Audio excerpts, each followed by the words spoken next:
1절부터 19절입니다. 같이 우리 합독하도록 하겠습니다. 여호와께서 아브라함에게 이르시되 너는 너의 고향과 친척과 아버지의 집을 떠나 내가 내게 보여줄 땅으로 가라. 내가 너로 큰 민족을 이루고 내게 복을 주어 내 이름을 창대하게 하리니 너는 복이 될지라. 너를 축복하는 자에게는 내가 복을 내리고 너를 저주하는 자에게는 내가 저주하리니 땅의 모든 족속이 너로 말미암아 복을 얻을 것이라 하신지라. 이에 아브라함이 여호와의 말씀을 따라 갔고 롯도 그와 함께 갔으며 아브라함이 하란을 떠날 때에 75세였더라. 아브라함이 그의 아내 사레와 조카 롯과 하란에서 모은 모든 소유와 얻은 사람들을 이끌고 가나안 땅으로 가려고 떠나서 마침내 가나안 땅에 들어갔더라. 아브라함이 그 땅을 지나 세겜 땅 모래상수리 나무에 이르니 그때 가나안 사람이 그 땅에 거주하였더라. 여호와께서 아브라함에게 나타나 이르시되 내가 이 땅을 내 자손에게 주리라 하신지라. 자기에게 나타나신 여호와께 그가 그곳에서 제단을 쌓고 거기서 베델 동쪽 산으로 옮겨 장막을 치니 서쪽은 베델이요 동쪽은 아이라. 그가 그곳에서 여호와께 제단을 쌓고 여호와의 이름을 부르더니 점점 남방으로 옮겨갔더라. 창세기 22장 1절부터 19절 같이 합독합니다. 그 일 후에 하나님이 아브라함을 시험하시려고 그를 부르시되 아브라함아 하시니 그가 이르되 내가 여기 있나이다. 여호와께서 이르시되 내 아들 내 사랑하는 독자 이삭을 데리고 모리아 땅으로 가서 내가 내게 일러준 한 산 거기서 그를 번제로 드리라. 아브라함이 아침에 일찍이 일어나 나귀의 안장을 지우고 두 종과 그의 아들 이삭을 데리고 번제에 쓸 나무를 쪼개어 가지고 떠나 하나님이 자기에게 일러주신 곳으로 가더니 제3일에 아브라함이 눈을 들어 그곳을 멀리 바라본지라. 이에 아브라함이 종들에게 이르되 너희는 나귀와 함께 여기서 기다리라.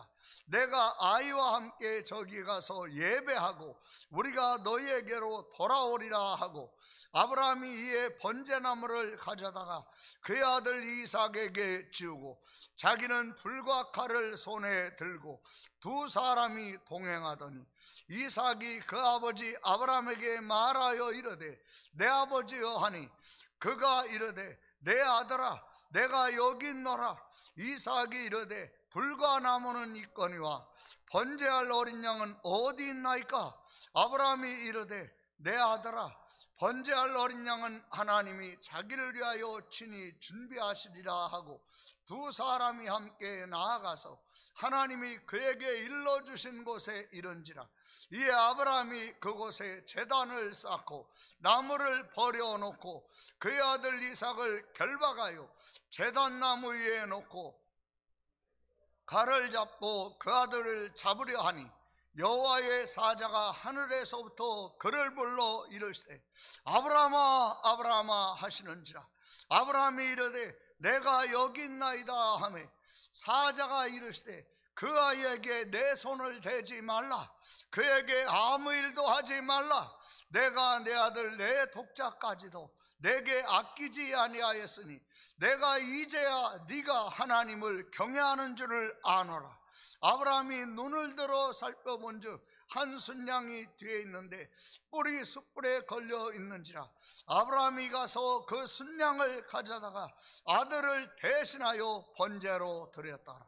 아브라함이 그 땅 이름을 여호와 이레라 하였으므로 오늘날까지 사람들이 이르기를 여호와의 산에서 준비되리라 하더라. 여호와의 사자가 하늘에서부터 두 번째 아브라함을 불러 이르시되 여호와께서 이르시기를 내가 나를 가리켜 맹세하노니 네가 이같이 행하여 내 아들 내 독자도 아끼지 아니하였은즉 내가 내게 큰 복을 주고 내 씨가 크게 번성하여 하늘의 별과 같고 바닷가의 모래와 같게 하리니 내 씨가 그 대적의 성문을 차지하리라. 또 내 씨로 말미암아 천하 만민이 복을 받으니 이는 네가 나의 말을 준행하였음이니라 하셨다 하니라. 이에 아브라함이 그의 종들에게로 돌아가서 함께 떠나 브엘세바에 이르러 거기 거주하였더라. 아멘.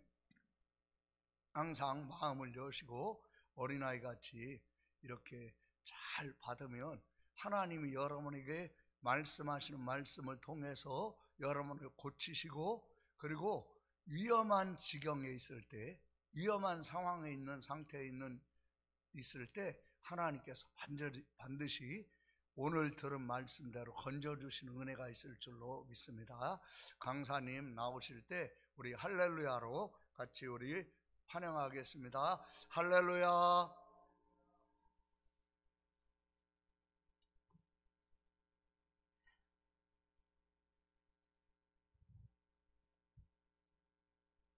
반갑습니다. 하나님이 여러분을 사랑하십니다. 하나님이 기뻐하세요.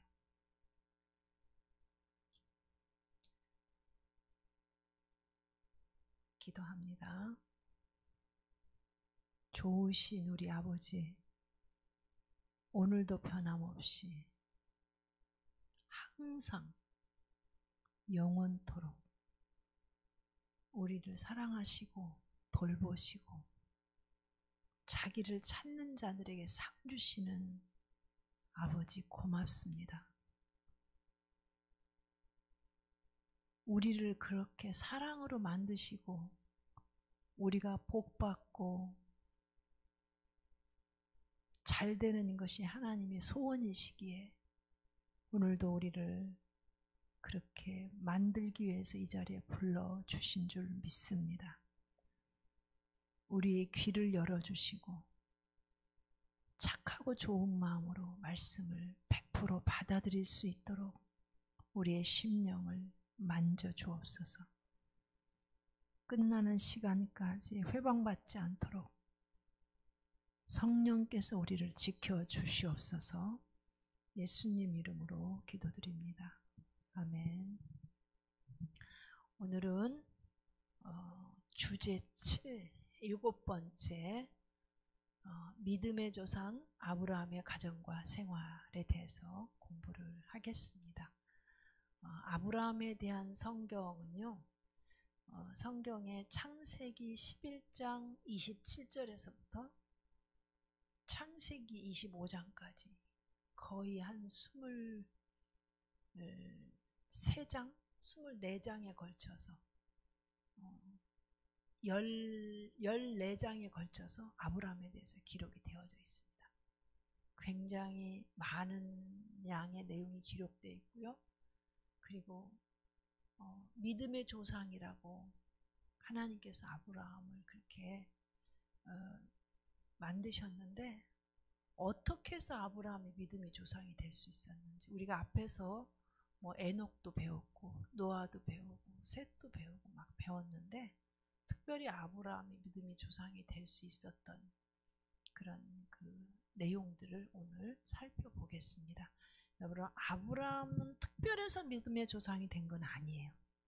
그러니까 오늘 우리에게 이 말씀을 주시는 것은 우리도 하나님 앞에서 여러분 가문 안에서 믿음의 조상이 될 수 있고 또 교회적으로든 민족적으로든 세계 역사 속에서 우리가 어떻게 믿음 생활의 전환점을 이루냐에 따라서 완전히 달라질 수 있다는 사실입니다. 배경 말씀은 목사님 잘 안내를 해주셔서 감사하고요. 외울 말씀을 우리 같이 한 목소리로 거기 읽어보겠습니다. 내가 너로 큰 민족을 이루고 내게 복을 주어 내 이름을 창대케 하리니 너는 복의 근원이 될지라. 아멘. 이 말씀 자체만 봐도 여러분 가슴이 울렁거리지 않아요? 성경에 그냥 있는 거지 아니에요. 여기 보면은 내가 하나님이죠. 하나님이 너로 큰 민족을 이루고 복을 준대요. 그리고 내 이름을 창대케 하신대요. 넌 복의 근원이. 어떻게 사람이 복의 근원이 될 수 있어요? 복의 근원은 하나님밖에 없으시지만 하나님 때문에 내가 축복의 통로가 되게끔 만들어 주시겠다는 거예요. 누가? 하나님이. 근데 조건이에요, 조건. 이거는 만약 너희가 이렇게 하면 내가 이렇게 해주겠다는 겁니다. 왜냐하면 우리는 인격체이기 때문에 로봇가 아니에요. 로봇이라면 하나님 그렇게 만들어 버리면 되잖아요. 우리가 하나님을 선택할 수도 있고 하나님을 버릴 수도 있을 만큼 우리에게는 완벽한 선택의 자율성이 있는 그런 인격적인 존재예요. 그래서 내가 그런 자유를 가지고 그런 인격을 가지고 하나님을 선택할 때 하나님이 말씀하신 것을 전격적으로 아멘으로 마음에 접수하고 그리고 100% 순종의 발걸음으로 따라가기만 하면 결론은 네가 복이 될지라. 큰 민족을 이루겠다. 이름을 창대케 하겠다. 이건 아브라함에게만 주시는 약속이 아니고요. 아브라함과 동일한 믿음으로 연합한 자에게는 이 복이 동일하게 오는 줄로 믿습니다. 자, 여기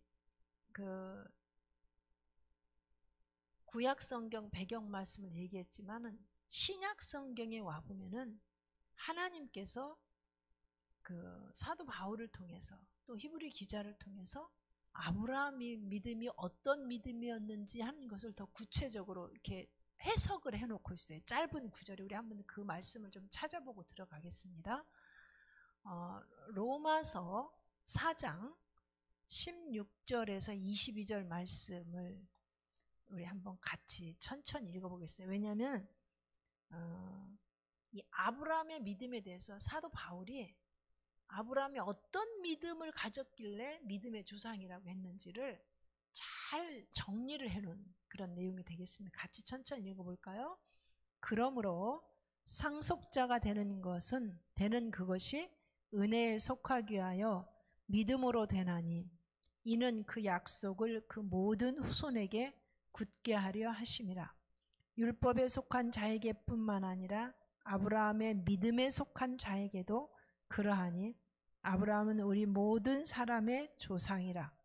기록된 바 내가 너를 많은 민족의 조상으로 세웠다 하심과 같으니 그가 믿은 바 하나님은 죽은 자를 살리시며 없는 것을 있는 것으로 부르시는 이시니라.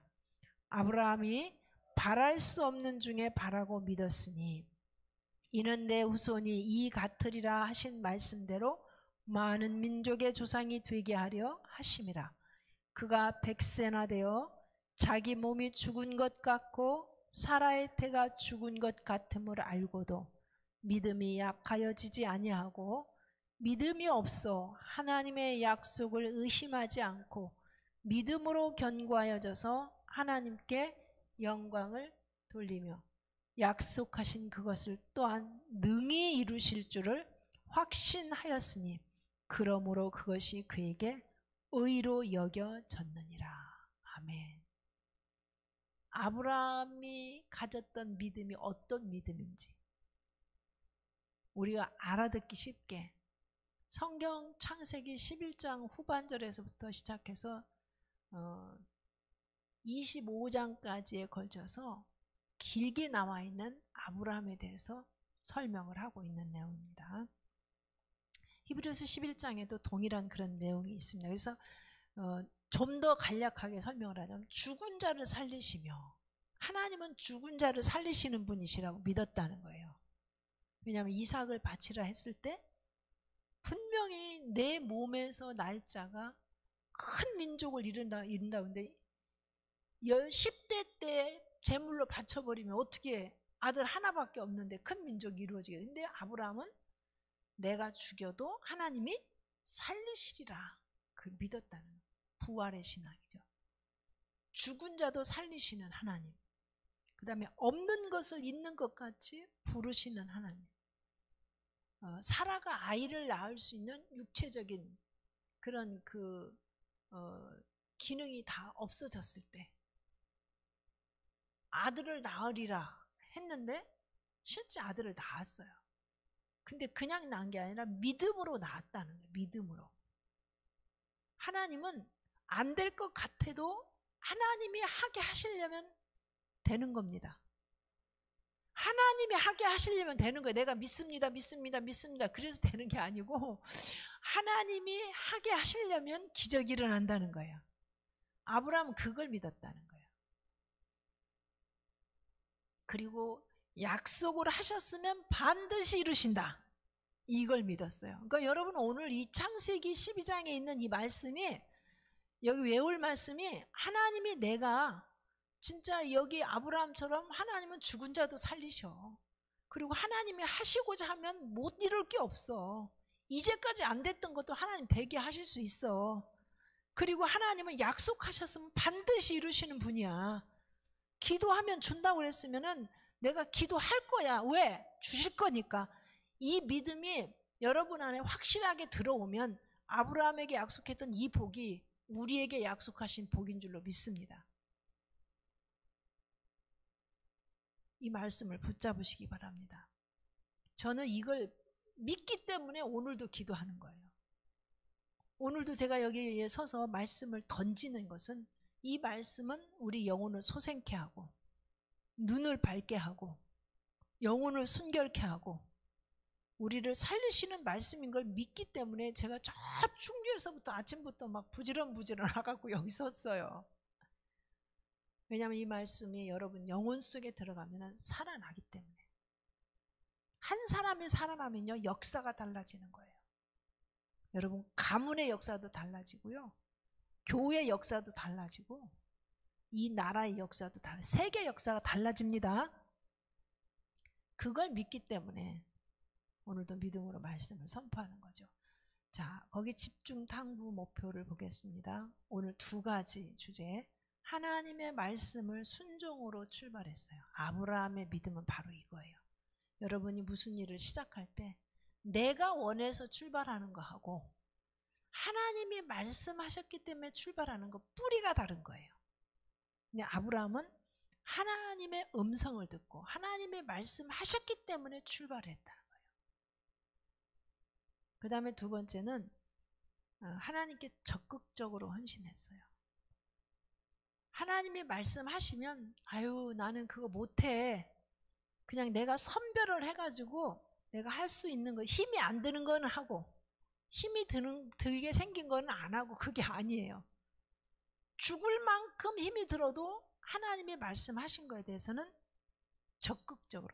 아브라함에게는 자기가 죽는 것보다 더 힘든 게 뭐예요? 아들을 죽이는 거예요. 근데 하나님이 말씀하시니까 차라리 자기가 죽는 게 낫지요. 근데 말씀하심 앞에서 불평 한마디 하지 않고 그냥 순종으로 반응을 했다는 거죠. 그러니까 이런 것들 과정을 거치면서 하나님이 아브라함을 믿음의 조상이라고 그렇게 인정을 하신 겁니다.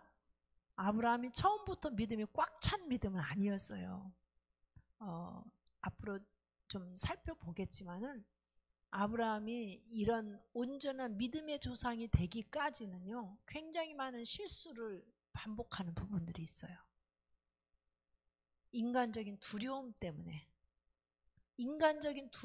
때문에 분별력을 상실하고, 그 다음에 하나님이 기뻐하지 않는 선택을 함으로 인해 가지고 하나님의 영광도 가리고, 또 본인이, 그런데 중요한 건 하나님은 하나님을 사랑하는 자들에게는 합력해서 선을 이루신다는 거죠. 아브라함이 그런 자신의 실수로 인해서 많은 대가 지불을 하지만은 거기서 하나님이 이런 분이 아니시구나, 하나님은 내가 생각하는 그런 하나님이 아니구나, 하나님은 정말 나를 얼마만큼 사랑하시는 하나님인가를 그때마다 배우게 돼요.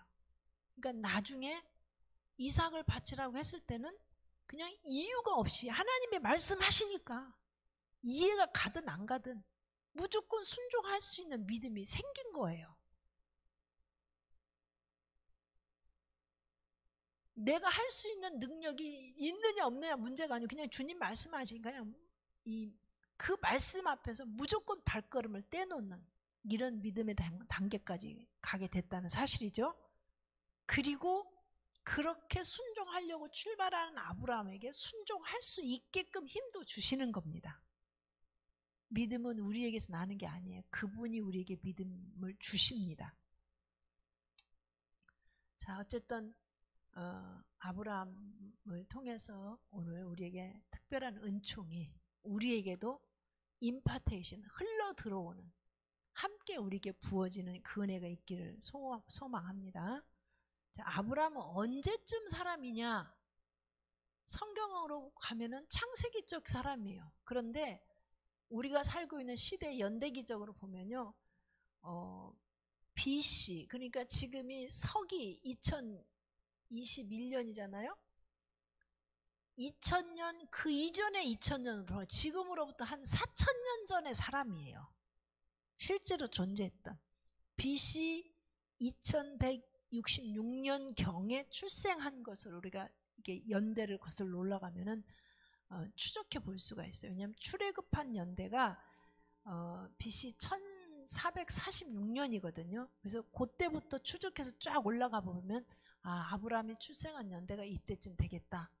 그래서 추적해 보니까 BC 2166년경 출생한 것으로 그렇게 짐작을 해볼 수가 있습니다. 그래서 아브라함은 신화적인 인물이 아니라는 걸 지금 이야기하기 위해서 제가 이 설명을 역사적으로 실존했던 그런 인물입니다. 함께 생각해 봅시다. 아브라함은 아담의 19대 손입니다. 그간에 에녹이라든지 노아와 같이 하나님을 향한 믿음의 사람들이 있었는데 신앙의 역사에 있어서는 특별히 아브라함을 믿음의 조상이라고 합니다. 그 이유는 아브라함과 그의 가정의 삶을 통하여 여러 가지 믿음의 구조가 모형적으로 이루어졌기 때문입니다.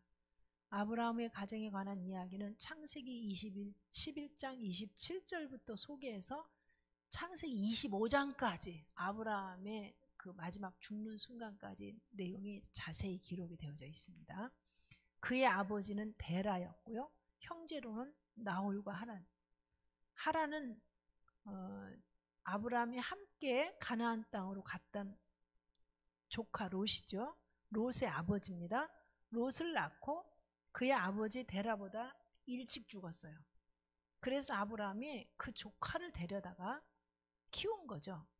아브라함의 아내 사라는 자식을 낳지 못했어요. 그래서 하나님이 본토 친척 아버집을 떠나라 했을 때 아브라함에게는 친자식이 없이 그 형제의 아들인 롯을 데리고 출발을 하는 것을 보게 됩니다. 하나님의 약속을 따라서 이제 아브라함이 100세 되었을 때 가나안 땅에 들어가서 이삭을 이제 아들로 하나님 선물로 주시죠. 그리고 그 아들을 하나님이 이제 바치라고 말씀을 하시는, 인간적으로 보면 있을 수 없는 그런 요구를 하시는데, 그 하나님의 요구 앞에 아브라함은 하나님이 어떤 분인가를 너무나 체험적으로 분명하게 알았기 때문에 왜 하나님이 이런 가혹한 일을 나에게 시키십니까? 하나님은 너무하십니다. 하나님 어떻게 이렇게 하십니까? 그런 이야기 한마디 하시지 않고 네, 알겠습니다. 하나님이 말씀하시면 그것이 정답입니다. 그리고 기쁨으로 온전히 지체할 그런 그 생각 없이 즉시로 순종하는 그런 믿음을 보시고 아브라함이 합격 점수 만점 200점 100점 만점이라면 200점을 주는 그런 그 장면이 창세기 22장에 나오게 되죠. 자, 아브라함은 하나님의 말씀을 따라서 출발했습니다. 이거 참 중요합니다. 여러분 인생을 갈 때 무엇으로 결정을 하십니까? 와, 그쪽으로 가면 교회가 부흥될 것 같아. 그쪽으로 그 사업을 하면 돈이 많이 벌릴 것 같아. 사람들의 말에 의하면 거기다 투자를 하면은 돈을 많이 벌 수 있대. 이게 아니에요, 지금. 아브라함의 믿음이 조상이 될 수 있었던 성공의 중요한 키가 뭐냐면 하나님의 말씀을 따라서 시작이 하나님의 말씀이라는 거죠. 하나님이 성경에 기록되어진 이제 오늘날 얘기예요. 그 당시에는 기록된 성경이 없잖아요. 오늘날 하면 성경이 신구약 성경이 있어요. 문자적으로 얘기하는 게 아니에요. 이 신구약 성경을 통해서 하나님 나에게 개인적으로 레마로 로고스로 기록되어진 말씀이 나에게 개인적으로 하나님이 들려주시는 그런 말씀을 따라서 모든 일을 결정하면서 살았다는 얘기예요. 이게 굉장히 중요한 관건입니다. 다른 사람들이 다 동쪽으로 가도 하나님이 너는 서쪽으로 가 그러면은 여론이 이쪽인데도 하나님이 가라는 쪽으로 아브라함이 출발을 했다는 거예요. 이거 쉬운 일이 아니에요. 쉬운 일이 아니죠? 예. 하나님을 아는 사람만이 할 수 있는 그런 결정이에요. 자, 아브라함은 본래 아버지 데라와 함께 갈대아 우르 지방에서요. 갈대아 우르는 어디냐면요. 메소포타미아 문명이 발생한 그 티그리스강, 유프라테스강이 있는 지금 이란과 이라크가 있는 그 지역이에요. 자유롭게 드나들 수 없는 지역이죠. 그 지역에서 살았어요. 그러던 어느 날 데라가 모든 식구를 이끌고 하란으로 이사를 옵니다. 갈대아 우르에서 지금 가나안 쪽으로 그 하란이라고 하는 그 땅에 와서 이사 와서 거기서 살다가 그 아버지가 죽어요. 하란에서. 그때 하나님께서 아브라함에게 직접 말씀하신 거예요. 아버지가 죽고 난 다음에 하나님이 아브라함에게 말씀하시는 것을 보게 됩니다. 그래서 아브라함의 출발은 아무것도 알지 못하는 세계로, 여기 보면은 뭐 아버지가 가나안 지역으로 이거는 저는 이 책을 저술한 사람이 해석한 거지, 성경에 보면은 가나안 땅이라고 명시되어 있지 않아요. 갈 바를 분명히 히브리서에 보면은 갈 바를 알지 못하고 갔다, 그거 보면은 하나님이 아브라함에게 너 어디로 가 목표점을 정해주지 않았던 것은 확실한 것 같습니다. 그러나 내가 너에게 지시할 땅으로 가라, 그 말씀을 하셨어요. 그러니까 하나님이 분명히 지금 이야기하지 않아도 내가 마지막 가야 될 곳이 어딘지를 하나님 인도하실 거라시라는 것은 암시를 하셨던 것 같아요. 그 말을 믿고 간 거예요. 여러분이 이사를 가야 되는데 그냥 하나님이 어느 날 나왔다. 야, 너 가라는 대로 가. 비행기표 끊어. 일단 거기 가봐. 거기 가서 내가 알려줄게. 그러면 믿고 갈 수 있겠어요? 지금 아브라함이 그거예요. 그럼 아브라함은 그냥 갈 바를 알지 못했지만 자기에게 말씀하시는 분이 분명히 하나님이셔. 그러니까 하나님 나를 인도할 거라는 확신을 가지고 그냥 그 말씀을 따라서 갔다는 거예요. 어느 지역이라는 지역이 명시를 하지 않았음에도 불구하고 이게 참 하나님을 믿는 믿음이 있어야 이게 가능한 거죠. 자, 아브라함에게 제시하신 하나님의 축복의 약속을 그대로 믿고 따랐습니다. 자, 그러면은 그게 어떤 내용인지 여러분이 알고 있지만 더 상세하게 오늘 정리를 좀 해보겠습니다. 아브라함이 떠나야 되는 것이 어떤 거였는가? 창세기 12장 1절 말씀. 여호와께서 아브라함에게 이르시되 너는 너의 고향과 친척과 아버지의 집을 떠나 내가 내게 보여줄 땅으로 가라. 지금 아브라함에게 떠나야 될 것 세 가지를 얘기하고 있어요. 하나는 뭐냐면 고향. 여러분 태어난 곳을 떠나라. 지금은 우리가 살고 있는 지금 현대사에서는 이게 쉬워요. 왜냐하면 공부하기 위해서도 이미 떠났고 또 뭐 사업 때문에 떠났고. 그러나 이 당시는요, 농사를 짓는 사람은 그곳에서 태어나서 그곳에서 평생 죽는 거야. 또 뭐 이 목축을 하는 사람은 자기가 목축하는 그 지역에 평생 거기서 마치 모세가 미디안 광야에서 양치기 40년 거기서만 뱅뱅뱅뱅 돈 것처럼 그런 시대예요. 그런 시대인데 고향을 떠나라. 그리고 친척을 떠나라. 관계죠, 관계. 그 다음에 아버지 집을 떠나라. 이게 점점점 좁혀오는 거잖아요. 처음에는 고향, 그 다음에 조금 더 범위가 더 섬세하게 친척, 그 다음에는 와 어떻게 아버지 집을 떠나요. 그러니까 나에게 관계되어 있는 내가 중요하게 여기는 그리고 내가 나의 삶의 뿌리가 되고 안정감이 되어주고 있는 것들을 하나님이 이렇게 세밀하게 더 추적해가지고 그러니까 오늘날 식으로 표현하자면은 이 본토 친척 아버지 집이라는 건 본토라고 하는 거냐면 익숙한 터전이에요. 고향이라는 건 익숙한 터전.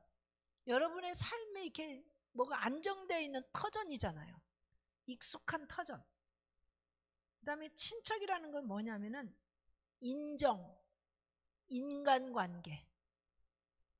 이 관계를 말씀할 수 있어요. 아버지 집은 뭐예요? 아비 집은 뭐예요? 안정감이야, 안정감. 여러분 가정이라고 생각하면은 어디 뭐 아무리 고급 호텔에서 며칠 밤을 자도 내 집만큼 편안한 데가 없어. 그게 뭐예요? 편안함, 안정감. 그게 아버지 집이에요. 뿌리라고 볼 수 있죠. 그리고 기득권이라고도 표현할 수가 있어요. 아버지가 부자면 아들은 그 아버지의 부유함을 내가 누릴 수 있는 거야. 그죠? 이 부모라고 하는 것은 이 자녀에게 있어서는 뿌리고 바탕이고 안정감이고 기득권이야. 이걸 다 떠나래요. 여러분에게 나타나서 하나님이 아무개야 너 지금 네가 일궈놓은 그 모든 그 삶의 그 경제적인 그런 안정된 그거 좀 내려놓고 내가 너한테 어디로 가라고 다음에 일러줄 테니까 너 떠날래? 그리고 부모가 상속을 많이 해줬어. 너 그거 다 내려놓고 그냥 저 황무지로 떠날래? 그리고 너 그동안에 구축된 인프라가 있잖아요. 뭐 그 학교, 학연, 또 지연, 뭐 이런 모든 관계를 떠나서 아무도 없는 말도 안 통하고 지금 뭐 그렇잖아요. 아브라함이 지금 전혀 다른 세계로 가라고 하는 거예요. 그것으로 떠날래. 그러면 여러분 하나님한테 금방 드는 생각이 무슨 생각이 들 것 같아요?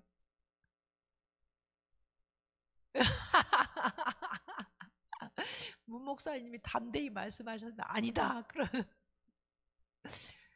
우리 안에서 일어나는 게 네 알겠습니다. 그 말이 금방 나올 것 같아요? 이거는 하나님 음성 아니지. 그냥 내가 그냥 단정을 해버릴 수가 있을 거예요.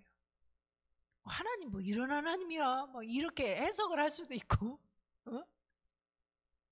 지금 갖다 보태줘도 지금 일어날까 말까인데 이게 말이 되는 소리야. 막 여러 가지 생각을 반응할 수 있고 결론은 뭐냐? 어렵다. 그걸 어떻게 순종하냐 그 얘기잖아요. 그런데 아브라함은 분명히 보면은 말씀을 쫓아갔고 그게 아브라함이 선택한 거였어요. 이건 아브라함이 좋아할 요소가 한 개도 없는 거야. 아브라함이 좋아할 요소가 있어요?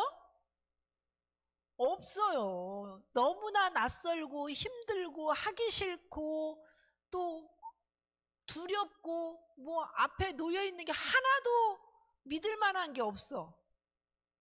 여러분 그 노후 보장이 지금 하나도 그러니까 자기 앞으로 삶의 모든 그 기득권이 다 형성이 되어서 안정된 토대가 다 형성되어 있는 사람이에요. 아브라함은.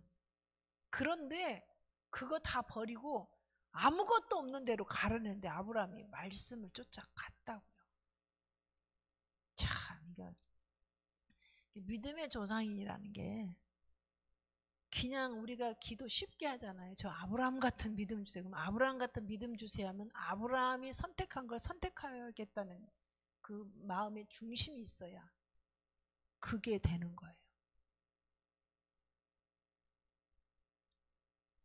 하나님이 어떤 분인지 알면 누구나 할 수 있습니다. 하나님이 어떤 분인지 알면 할 수 있다고요. 그래서 우리가 말씀을 양육을 받는 거예요. 그리고 아브라함과 같은 그러한 그 믿음의 결단이 올 때는 아브라함에게 약속했던 그 축복의 약속이 동일하게 우리의 삶에 그대로 임할 줄로 믿습니다.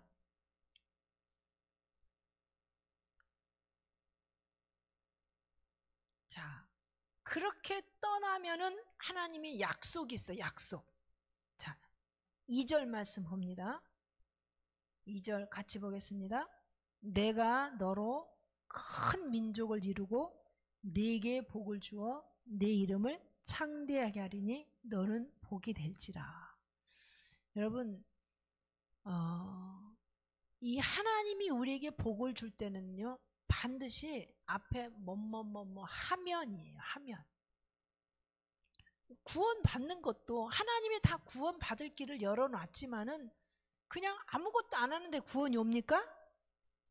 내가 예수님을 믿으면이야. 믿으면. 아멘. 예수님을, 그런 예수님을 믿으면 구원받는 거예요. 믿지 않으면 구원이 준비되어 있어도 나에게는 구원이 상관이 없어.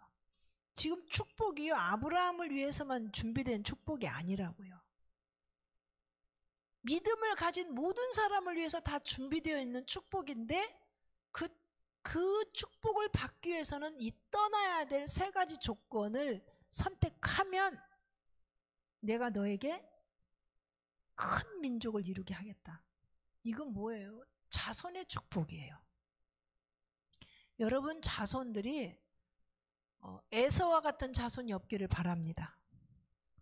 야곱 같은 축복의 반열의 자손들이 큰 민족을 이루기를 원합니다. 그리고 내 이름을 창대하게 하겠다. 이름이 창대해진다. 이게 무슨 뜻이에요? 악명 높다는 게 아니고요. 존귀함으로, 귀한 이름으로 유명해진다는 거예요. 악명이 높은 사람도 많아요. 그건 창대하다는 말을 쓰지 않죠. 그러니까 아무개라는 사람은 정말 귀한 사람이야. 그 사람은 정말 보배로운 사람이야. 다윗이 사는 날 동안에 부와 귀가 떠나지 않아야 했더라 그랬어요. 다윗은 출신이 그 목동 출신이에요. 이스라엘 나라에서 양치기는요, 그 신분이 높은 계급이 아니에요. 그런데 믿음 때문에, 다윗이 하나님을 사랑한 그 사랑 때문에 다윗은 그 생애 가운데 부와 귀가 떠나지 아니하였더라. 여러분, 믿음으로 와지는 축복이라고 하는 것은요, 이 세상에 안 믿는 사람이든 믿는 사람이든 갖고 싶은 그 모든 것들이 그 안에 다 들어있는 줄로 믿습니다. 예수님만 제대로 잘 믿으면 복은 그냥 오는 거예요. 예수님만 제대로 잘 믿으면 50%, 60%, 70%가 아니라 99%가 아니라 앞에서 우리가 공부했던 그런 믿음의 가문의 사람들처럼 하나님 보실 때 아무런 흠이 없는 완벽한 그게 아니고요. 사람이 의식하는 한 내가 최선을 100%의 힘을 다한다는 게 뭐예요? 다한다는 게 마음을 다하고 힘을 다하고 뜻을 다하고 지혜를 다한다는 게 최선이라는 뜻이잖아요. 내가 할 수 있는 힘을 다하는 거예요. 여러분, 우리가 할 수 있는 힘을 다 한다고요. 내가 전 재산을 다 바친다고 해서 뭐 이 시흥 땅을 다 살 수 있어요? 못 사요. 근데 하나님은 다 한 것으로 만점을 주시겠다는 거예요. 우리가 공부를요, 죽을 힘을 다 해도 서울대학 못 들어가는 사람 못 들어가. 그죠? 술술해도 가는 사람 가. 그러니까 목표가 서울대학이 아니고 하나님은 베스트야, 베스트. 나에게 있는 최선을 다하면 하나님 거기에 대해서 만점을 주겠다는 거예요. 이게 우리를 자유케 하는 것인 줄로 믿습니다. 세상에서는요, 상대평가하기 때문에 너무 억울한 게 많아. 왜냐면 퇴원하면서 IQ가 150짜리하고 90짜리하고 경쟁이 게임이 안 되는 거야. 될 수가 없어. 공부를 1시간 하면 150짜리는 진도가 막 50페이지 나가는데 IQ 90짜리는 그거 해봐야 얼마 못 나가거든. 그거 어떻게 가? 못 가는 거지. 만약에 하나님도 그렇게 평가한다면 이건 너무 억울해. 왜냐면 하나님이 주신 거잖아, 그게. 하나님 그렇게 안 하신다는 거예요. IQ 90은 90에 맞는 평가를, 150은 150에 맞는 평가를 하고 책임도 동일하게 하나님께서 받은 것에 대한 프로테이지로 계산을 합니다. 그러니까 하나님께서 과부가 두렙돈 헌금하는 거하고 부자가 뭉칫돈으로 헌금하는 거. 우리는 이 상대적인 평가를 하는 사람들은 양을 보지만 하나님이 양을 보는 게 아니라 프로테이지를 보는 거예요. 재산이 10억 있는 사람이 11조 1억 하는 거하고 100만 원밖에 없는 사람이 10,000원 하는 거하고 하나님 볼 때는 똑같이 만점을 준단 말이에요. 그러니까 우리가 비교할 필요가 없는 거예요. 누가 누구하고 비교할 필요가 없습니다. 누가 인정을 하든 않든 내가 하나님 앞에서 최선을 다해서 100%의 중심을 가지고 살면 하나님이 그 사람에게 복을 주시는 거지, 뭐 목사님이 인정을 안 해준다고 복이 안 오는 게 아니고, 응? 우리 사람은 다 속일 수 있어요. 그럴듯하게 머리 좋은 사람들은요 다 속일 수 있어요. 그러나 하나님은 다 불꽃 같은 눈이라는 게 뭐예요? 속일 수 없는 눈이란 얘기예요. 다 꿰뚫어 보고 계시다는 거예요. 그래서 우리는 하나님을 바로 알면 진실하고 정직하고 그리고 가식적이지 않고 남에게 잘 보이려고 하지 않고 하나님 앞에서 내 모습 그대로 최선을 다해 살아가면서 자유해질 수 있어요. 서울대학을 간 것이 인생의 성공의 목표도 아니고 돈이 많이 버는 것도 목표가 아니고 그냥 내가 최선을 다해서 충성되게 사는 것이 하나님이 원하시는 삶의 방식인 줄로 믿습니다. 그래서 여기 보면은 이름이 창대해진다는 것은 바로 그런 거예요. 교회 사이즈가 문제가 아니란 얘기예요. 하나님이 허락하신 그 교회의 크기에서 최선을 다하면 하나님 그 교회를 가장 아름다운 교회로 점수를 주는 거예요. 대형 교회라고 좋은 교회고 개척 교회라고 뭐 힘없는 교회고 그렇지 않습니다. 내가 하나님을 어떤 하나님으로 믿느냐에 따라서 적은 숫자가 모여도 하나님 보실 때는 큰 교회일 수 있고 숫자가 수십만이 모여도 하나님 볼 때는 다 쭉정일 수 있어요. 사람들은 큰 것 좋아하잖아요. 많은 것 좋아. 그래서 거기에 능력이 있다고 일단 점수를 주는데 하나님 보실 때는 마음 중심을 보신다는 사실이에요.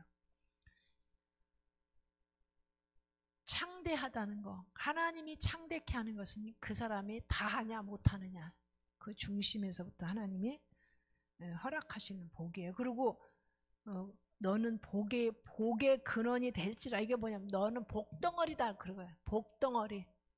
네가 있음으로 인해서 너 때문에 그 가문이 복을 받고 내 남편이 복을 받고 내 자식이 복을 받고 그 교회가 복을 받고 그 나라가 복을 받고. 할렐루야. 얼마나 멋진 사람이에요.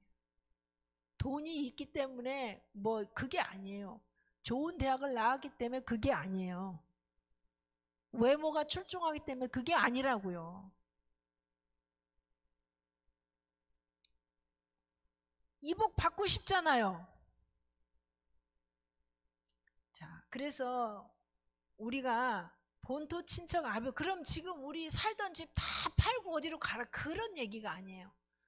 이것을 오늘날 우리의 삶에 적용해서 풀이를 한다면은 내가 하고 싶은 일, 나의 성향, 나의 기질, 어떤 때는 내가 정말 그 막 불안해가고 보험을 막 넣어. 내가 안정감이라고 생각하는 그런 것들. 이런 모든 것들을 없애버리란 얘기가 아니에요.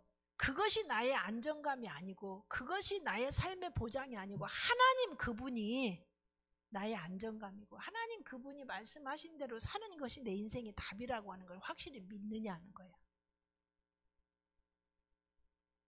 확실히 믿는 사람은 하나님 그거 내려놓아 그러면은 이유 없이 내려놓을 수 있다는 사실이에요. 우리가 삶을 살다 보면 제가 이제 우리 주변에서 성도들 보면은 좀 여유가 있을 때는 보험도 들고 저축도 하고 뭐 이렇게 저렇게 하다가 정말 하나님이 어떤 삶의 환경 속에서 경제적인 게 풀어지지 않고 진짜 어떤 때는 막 보험까지 다 깨트려야 되고 막 그래야 될 경우가 있어요. 하나님이 깨트리라고 그러면 깨트릴 수 있어야 된다는 거지. 왜냐하면은 내 인생 노후는 하나님 그분이 책임질 거니까. 무책임하게 살라는 얘기가 아니에요. 주님이 저축도 하라 그러면 하고 보험도 들으라면 들고 하셔야 돼요. 병원도 가라면 가고. 그러나 주님이 지금은 그럴 때가 아니니까 이거 깨트려 그러면은 내 건강은 보험에 있는 게 아니고 하나님께 있다는 믿음으로 그걸 내려놓을 수 있어야 된다는 얘기예요. 이해하시겠습니까? 그리고 너 이 집에서 떠나라 그러면은 하나님이 말씀하시면 내가 거기가 너무 그 집이 좋아. 그 집이 나에게는 정말 천국 같은 집이라도 네 알겠습니다고 집을 내려놓을 수 있어야 된다. 그러니까 하나님 그분이 말씀하시는 게 내가 지금 좋아하고 원하고 또 여기서 사는 것이 내 삶의 최고 행복일 것 같아도 주님 말씀하시면 그분은 나를 사랑하시기 때문에 더 좋은 길로, 그러니까 내가 원하는 길로가 아니라 나에게 더 유익된 길로 인도할 거라는 그 믿음 때문에 그 길을 선택할 수 있어야 된다. 아멘. 이 믿음이에요. 하나님은 막 무조건 우리를 괴롭히는 분 아니에요. 이거 아시죠? 하나님은 우리를 사랑하시는 분이에요. 우리가 행복하기를 원하시는 분이에요. 하나님은 우리에게 좋은 걸 다 주시는 분이에요.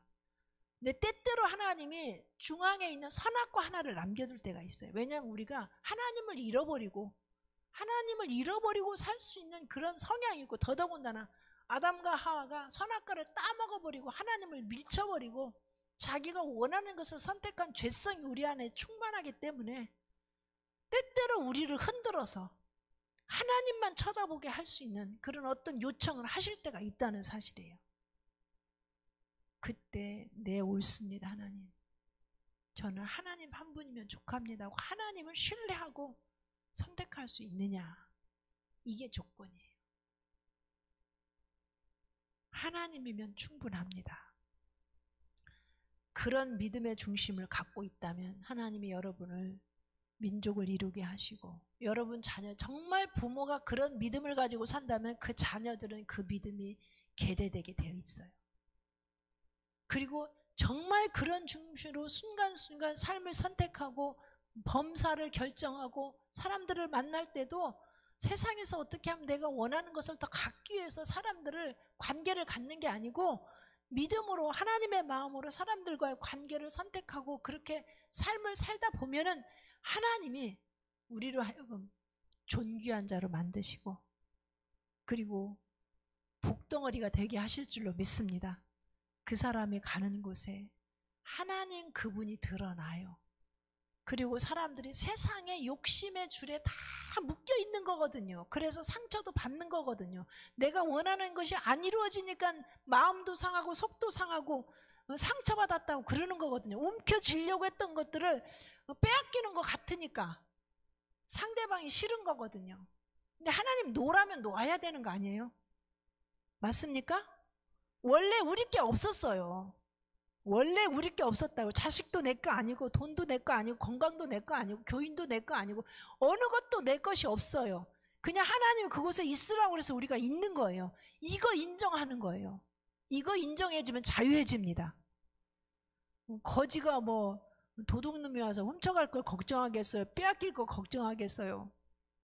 잃어버릴 게 없는 사람 걱정할 게 없어요. 하나님이 나를 이 땅에 빈손 들고 보내서 지금 있는 모든 게 은혜야. 그렇게 생각하는 사람은 이것도 감사, 저것도 감사. 그렇잖아요. 그리고 하나님이 나에게 필요하면 다 주실 거야. 두렵지 않아요. 아브라함에게 요구한 것이 막 굉장히 거창한 것 같지만은 우리의 삶에 적용하자면 바로 그런 거예요. 저는 그래서 여기 있는 모든 분들이 아브라함에게 약속하신 이 복을 받을 수 있다고 믿습니다. 사실은 이 복은요, 창세기 1장 28절로 가면 이미도 우리를 창조하실 때 약속했던 생육하고 번성하고 충만하고 다스리고 정복하는 그 복이에요. 복의 근원되는 복입니다. 그게 어떻게 그 복이 유지가 되냐? 하나님이 창조인 걸 인정하고 나는 하나님의 피조된 피조물인 걸 인정하고 그 하나님의 법 안에서 하지 말라는 거 하지 말고 하라는 거 하고 하나님과의 관계가 건강한 관계로 하나님은 하나님이고 나는 인생이고 하나님 나를 복 주셔서 만물을 다스리게 한 것을 인정하고 이것이 제대로 되어지면 그 복은 그냥 유지가 되는 복이에요. 노력해서 얻어지는 복이 아니라고요. 지금 아브라함을 원위치 시키는 거. 원위치. 너 내가 하나님인 거 믿어? 믿으면 네가 그렇게 편안하게 여겨지는 그 고향을 좀 떠나볼래? 너 지금까지 네가 살면서 75년 동안 형성되어 있는 인간관계 좀 떠나볼래? 네가 안정감이라고 생각한 네 아버지로부터 얻어진 그 모든 안정의 기반들 다 떠나볼래? 진짜 내가 하나님이면 그거 할 수 있어. 그러니까 아브라함이 네 하고 출발한 거예요. 어디로 가라는지도 모르는데. 여러분은 어떠십니까? 오늘 저녁에 주님이 나타나갖고 아무개야 너 보따리 싸. 분명히 하나님 맞아.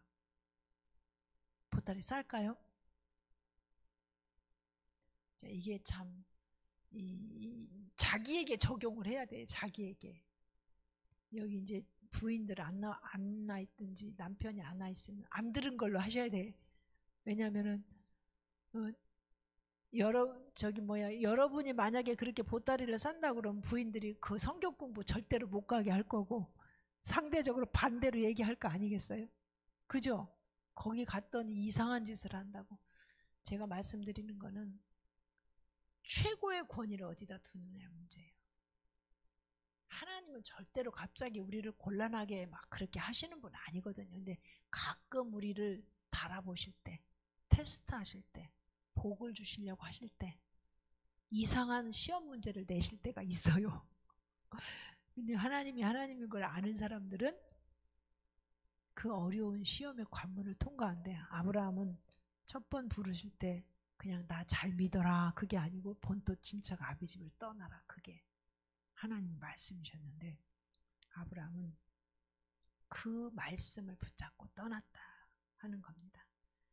자, 기독교 역사는요 떠남의 역사예요. 하나님이 하나님께로부터 오지 않은 것을 떠나야 돼요. 그리고 하나님이 말씀하시는 걸 붙잡아야 돼요. 우리가 하나님을 몰랐을 때 형성되어진 나의 삶의 습관이나 그런 삶의 방식들이 있어요. 그죠? 이제 우리가 하나님을 만나면 하나님 나라의 법 안으로 들어가야 된단 말이에요. 이거 단순한 문제예요. 단순한 문제. 여러분 하나님 백성 맞습니까? 맞아요? 하나님 백성 됐어요? 천국 백성이에요? 천국의 법을 따라야 되는 거예요. 그리고 천국의 왕이 누구예요?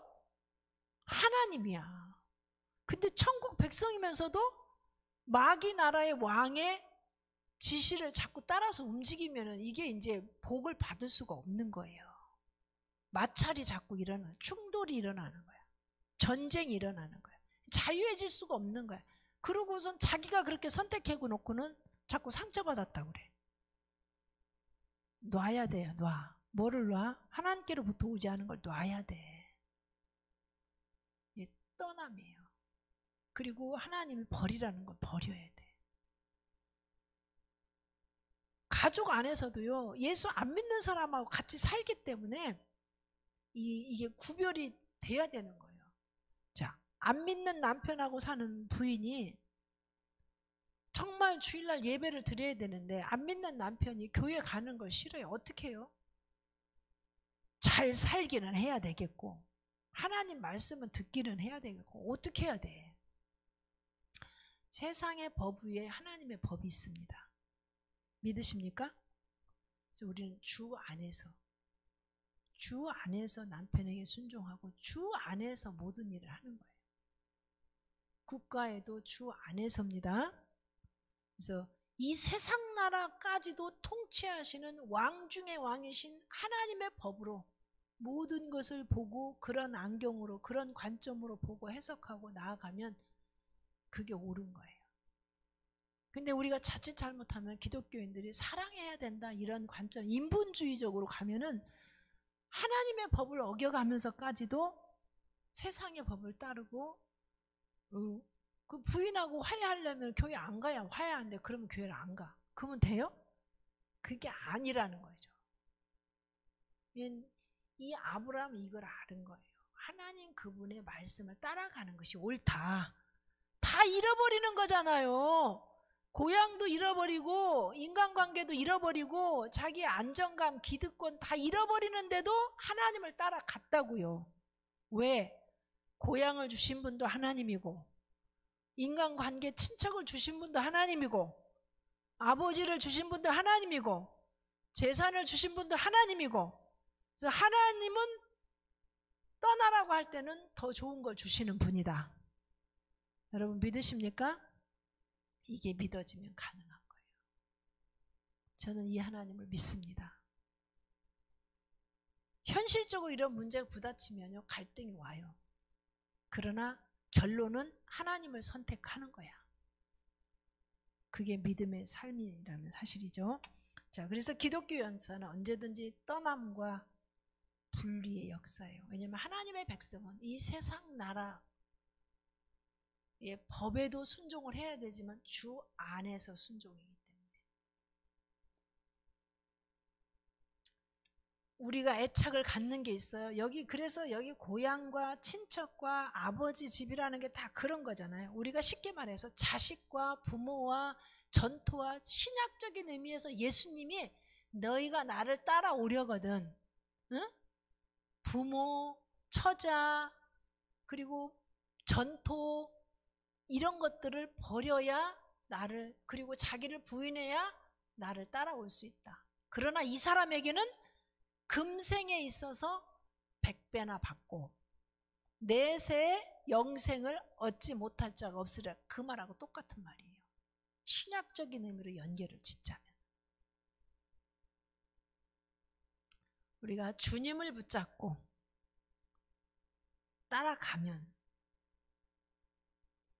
그 말씀하신 그 주님이 내 삶 가운데서 필요를 따라서 역사를 하신데 아브라함이 하나님과 그 말씀을 쫓아갔을 때 가나안 땅에서 하나님께서 거지되게 하셨습니까? 아니에요. 그 땅 가운데서 하나님께서 불을 주셨고 많은 노비와 가축을 주셨고 그리고 그 땅 가운데서 이름이 창대했어요. 선지자라 방백이라 존경을 받게 했어요. 그리고 여기 갈대아 우르 하란에서는 자식이 없었는데 약속의 땅에 가서 하나님이 믿음의 자녀를 주셨어요. 이삭을 주셨어요. 그래서 자손의 시작이 되게 하셨어요. 아브라함이요 이삭의 아들이 두 아들이 있었잖아요. 야곱과 에서. 야곱과 에서가 15살 되던 해에 아브라함이 죽습니다. 그러니까 손자들까지 봤어요. 아브라함. 자, 그래서 하나님은 우리에게 복 주시는 분이지 때때로 내가 원치 않은 어떤 것들을 감동을 하시고 말씀하시고 하나님께서 하라고 하실 때는 나를 괴롭히기 위한 게 아니다. 믿으시죠? 아멘입니다. 자, 아브라함이 떠날 때 나이가 4절에 보면 75세였다고 그랬어요. 75세. 자, 4절 말씀 같이 한번 읽어볼까요? 이에 아브라함이 여호와의 말씀을 따라갔고 롯도 그와 함께 갔으며 아브라함이 하란을 떠날 때 75세였더라. 여기 보면 중요한 게 그거예요. 여호와의 말씀을 따라갔다는 거예요. 여러분 뭘 따라갈 거예요? 친구 따라갈 거예요? 돈 따라갈 거예요? 뭘 따라갈 거예요? 여론 따라갈 겁니까? 아내 따라가고 남편 따라가고. 철저하게 아브라함은 그 어떤 기준도 아니고 하나님의 말씀을 따라갔다. 그렇게 가면 다 잃어버리는 것 같은데 현실적으로 나중에 보면은 하나님께서 더 좋은 것으로 하나님이 이끌어 가시는 것을 아브라함의 생애에서 볼 수가 있습니다. 자, 아브라함의 부부는 자식이 없으므로 아들을 얻기 위해서 사라의 여종 하갈을 시바지로 사용하였습니다. 좀 용어가 그렇네요. 그러나 하나님께서는 사람의 방법이 아닌 하나님의 순수한 언약으로 그들에게 아들을 주시겠다고 하셨습니다. 이 당시 중근동 지방에서의 이 사회법이요, 본 부인이 아이를 못 낳으면요, 그 본 부인의 종을 통해서 자녀를 얻어서 자기 자녀로 삼는 합법적인 법이에요. 우리나라의 뭐 첩제도하고 또 달라요, 이게. 그랬기 때문에 사실은 사라가 자기가 이제 아이를 낳을 수 없는 몸 상태가 돼가니까 그래도 남편이 아이를 낳을 수 있을 때 아이를 갖게 해야 된다는 생각 때문에 부정한 방법이 아니고 그 당시 중근동 지방에서 합법적으로 인정하던 그런 방법이었어요. 근데 이것은 하나님의 법은 아니죠. 사람들이 만든 법이었죠. 자손들이 대가 끊기지 않게 하기 위해서 그 당시에 아브라함이 살고 있던 가나안 땅 그 주변에 있는 지역의 사람들이 사용하던 그런 방법이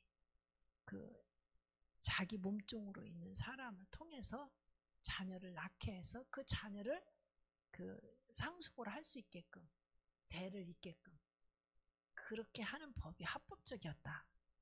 우리 문화로 이해를 하시면 오해가 생길 수 있는 그런 부분이에요. 자, 아브라함의 계획은 무슨 계획이었냐면, 참 이게 이제 이사야 55장에 나와 있던 것처럼 하나님의 생각과 우리의 생각은 다르다는 거죠. 사라도 그 당시에 법이 그러니까 이것 하나님이 이 법이 나쁜 법이 아니니까, 아브라함도 그런 사회의 법도 있고 아내의 제한도 있으니까 그냥 자연스럽게 받아들인 거예요. 근데 아브라함은요, 하나님의 생각과 하나님의 생각은 그렇지 않았어요. 사람의 생각과 하나님의 생각은 같을 수도 있지만 다를 수도 있다고 하는 거 우리는 언제나 알아야 됩니다. 그래서 무슨 일을 하든지 내가 생각할 때는 이게 옳은 것 같지만 하나님 앞에 또 묻고 물어야 되는 이유가 뭐냐면, 때때로 우리가 묻지 않고 갔다가 큰 봉변을 당할 수가 있어요. 아브라함도 생애에 그런 일이 몇 차례 있었거든요. 그죠? 가나안 땅에, 약속의 땅에 갔는데, 아니 약속의 땅에 갔으면은 잘 돼야 되잖아. 근데 갑자기 거기에 흉년이 들고 기근이 찾아와요. 그리고 아브라함이 얼마나 당황했겠어요. 아니 먹고는 살아야 되고 경제적인 어떤 방법이 없으니까 사람들이 여론이 상식적으로 저 나일강변에 가면 거기는 절대 기근이 없다더라. 거기 가면은 배는 안 굴고 한대. 그러니까 사람들의 그 말을 듣고 그냥 간 거예요. 애굽으로 내려간 거예요. 근데 하나님이 거기에 동조를 하셨습니까? 하나님께 묻지 않은 거예요. 그러니까 우리는 때때로 이렇게 하면 돈을 번대, 이렇게 하면 좋대, 이렇게 하면 거기 가면 프리미엄이 많이 붙어서 부동산이 하나님이 물질의 복을 줄 수 있는 좋은 방법일 수 있을 것 같아. 그렇지만은 그것이 악재를 줄 수도 있다는 거예요. 이거는 언제든지 무슨 일을 하든지 어떻게 해야 된다? 하나님께 여쭤봐야 돼요. 여론이 동쪽으로 가라 해도 하나님은 서쪽으로를 말씀할 수가 있어요. 이거를 분별을 못하면 큰 낭패를 당하는 거예요.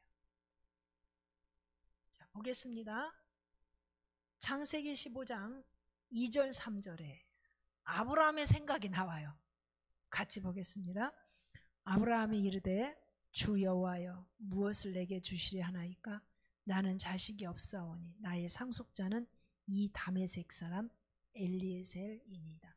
아브라함이 지금요, 내가 너로 큰 민족을 이루게 하겠다고 약속을 받고 하란에서 떠나와가지고 하나님이 지시할 땅에 와서 정착했어요. 정착을 했는데도 아직도 민족은커녕 자식을 안 주는 거예요. 그러니까 아브라함 생각에 자연스럽게 형성된 생각이, 그냥 그 자기 집에서 길리운 이런 종인데 종 중에서 아주 영리하고 충성스럽고 아들처럼 그렇게 여겨질 수 있는 양자로 삼을 만한 사람이 있었어요. 그게 누구냐면 다메섹 출신, 지금으로 이야기하면 시리아의 수도가 다마스커스잖아요. 그 다메섹의 출신의 사람인 엘리에셀이라는 사람을 내 상속자로 삼아야 되겠다. 그렇게 아브라함은 속으로 생각하고 있었다는 거예요. 이게 아브라함 생각. 하나님은 약속을 했거든. 너로 큰 민족을. 그러니까 아브라함은 이 다메섹을 통해서 큰 민족을 이룰 수도 있지. 이렇게 자기 해석을 한 거예요. 자기 해석을. 자, 그런데 창세기 17장 15절을 또 보겠습니다. 창세기 17장 15절. 하나님이 또 아브라함에게 이르시되 내 아내 사레는 이름을 사레라 하지 말고 사라라 하라. 그다음에 16절. 내가 그에게 복을 주어 그가 내게 아들을 낳아주게 하며 내가 그에게 복을 주어 그를 여러 민족의 어머니가 되게 하리니 민족의 여러 왕이 그에게서 나리라. 아멘. 이게 하나님의 생각이 나와 있어요. 자, 그리고 또 한 군데 봅니다. 창세기 16장 2절 말씀을 보겠어요. 같이 읽습니다. 사레가 아브라함에게 이르되 여호와께서 내 출산을 허락하지 아니하셨으니 원하건대 내 여종에게 들어가라. 내가 혹 그로 말미암아 자녀를 얻을까 하노라 하매 아브라함이 사레의 말을 들으니라. 그러니까 창세기 15장과 창세기 16장에는 사람의 생각이 나와 있는 거예요. 아브라함이 분명히 너로 큰 민족을 이룬다는 그런 약속을 하나님으로부터 받고 하란에서 지금 가나안 땅에 정착했는데 자식이 안 생겨. 그러니까 아브라함의 생각은 이제 자식 낳기는 틀렸고 우리 집에서 양자처럼 참 그리고 괜찮아. 아들처럼 양 미병을 해도 괜찮을 만한 그 엘리에셀을 상속자로 삼아야 되겠다. 근데 사라라는 그 아내는 무슨 생각을 했어요? 그 당시 그 사회에서 그 법처럼 통용하고 있는 자기가 아기를 못 낳으니까 자기 몸종으로 있는 사람을 자기 남편에게 들여보내서 자식을 낳게 해서 대를 잇게 해야 돼. 이게 다 아브라함의 생각과 사라의 생각이에요. 그런데 창세기 17장의 하나님의 생각은 뭐라고 그래요? 엘리에셀도 아니고 네 몸종에서 날 것도 아니고 사라 너 네 몸에서 날 자식이라고 지금 얘기하고 있는 거예요.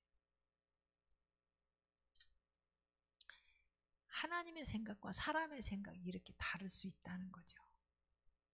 우리가 이것을 인정해야 됩니다. 그래서 늘 매사에 우리는 기본적으로 그런 생각을 해요. 이렇게 이건 좋은 생각이니까 하나님이 기뻐하실 거야. 남을 돕는 건 좋은 거니까 이거 하나님이 기뻐하실 거야.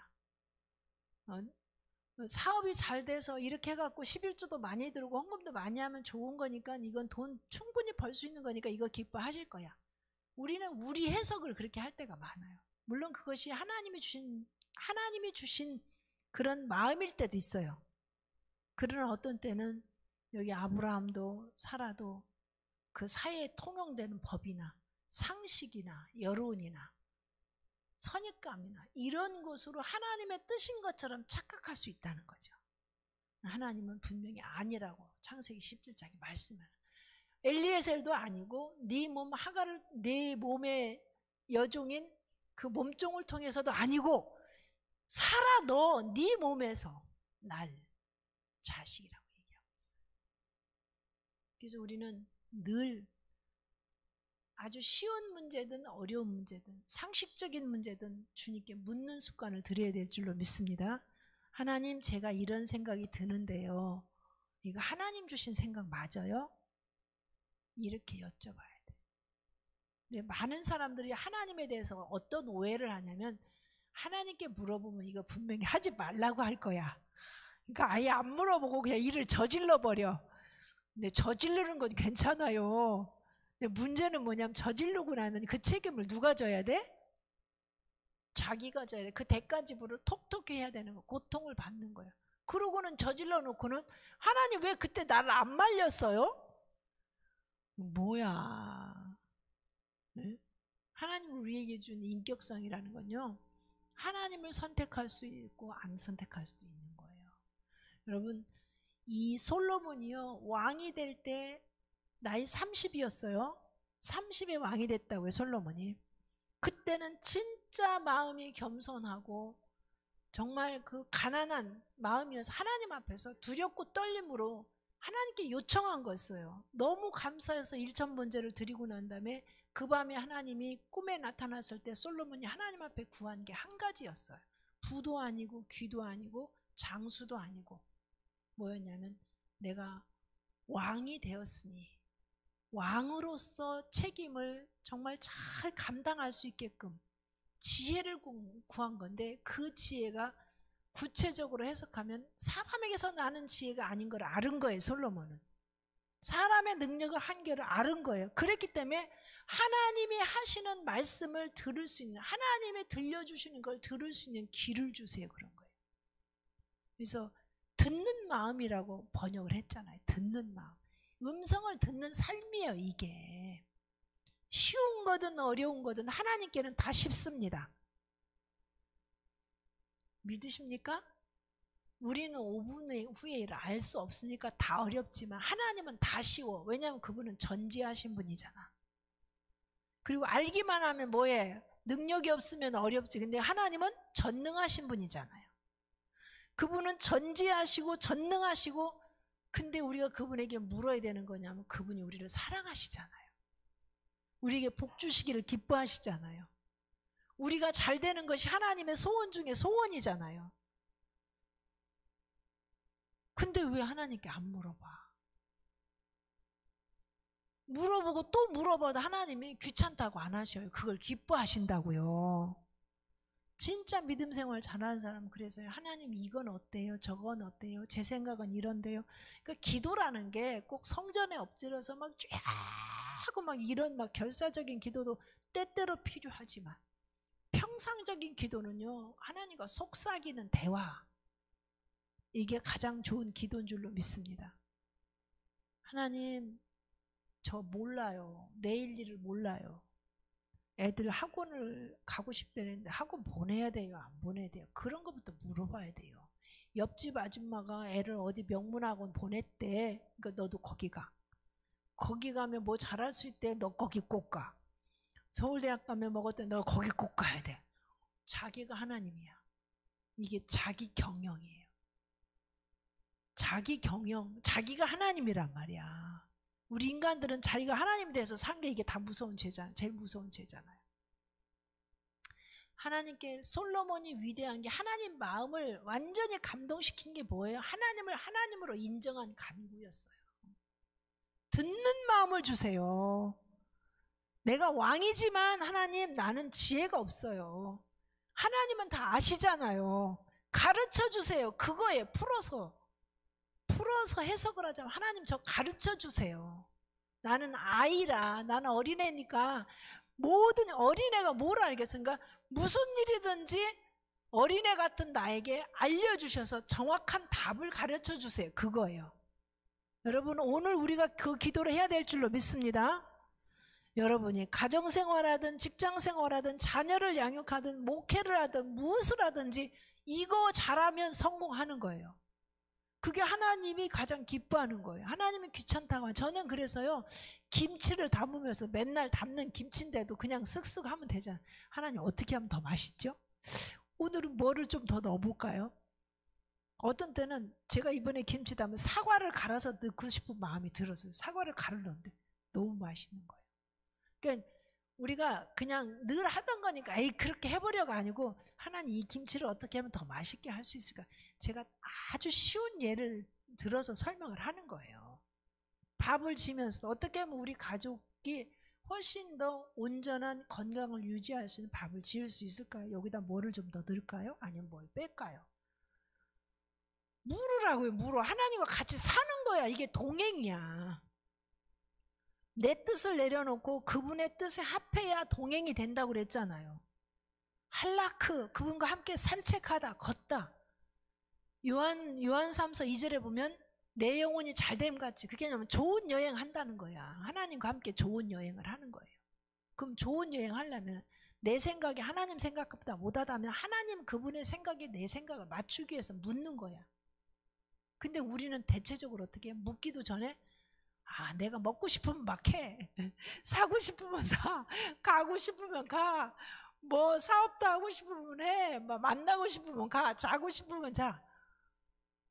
하나님이 언제 우리 삶에 개입해갖고 일을 하실 수 있는 기회를 언제 드릴 거예요? 언제? 응? 그리고 천국에는 미안해서 어떻게 들어갈까? 내 맘대로 살아놓고.